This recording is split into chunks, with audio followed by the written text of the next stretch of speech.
শোল মাছের বাটি ভাপা, কাঁচা মাছ টমেটো দিয়ে রান্না করেছি। হ্যালো বন্ধুরা, গুড আফটারনুন। তো আজকে দুপুরবেলার মেনু দেখে নাও কি কি রান্না করেছি। স্পেশাল রান্না সব আজকে। তো এখানে আছে টক পালন, কাচকি মাছ দিয়ে রান্না করেছি। কাঁচা লঙ্কা সর্ষে ফোড়ন দিয়ে টক পালনটা আমি রান্না করেছি। আর এটা যে কোনো মাছ দিয়ে রান্না করলে ভালো লাগে খেতে। তো আমি কাচকি মাছ দিয়ে করেছি।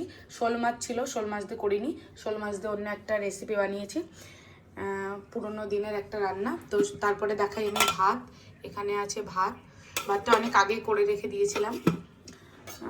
আর এখানে আছে পালং শাকের ঘ্যাট করেছি আমি, মটরশুঁটি, ওলকপি, আলু, সিম, বেগুন এইসব দিয়ে রান্না করেছি।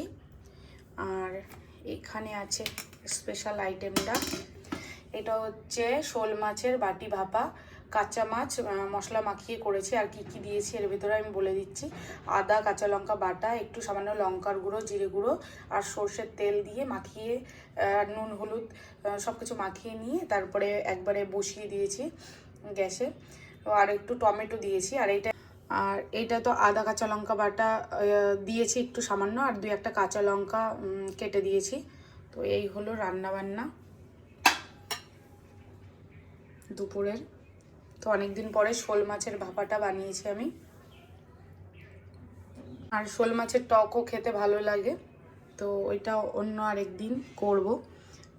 আর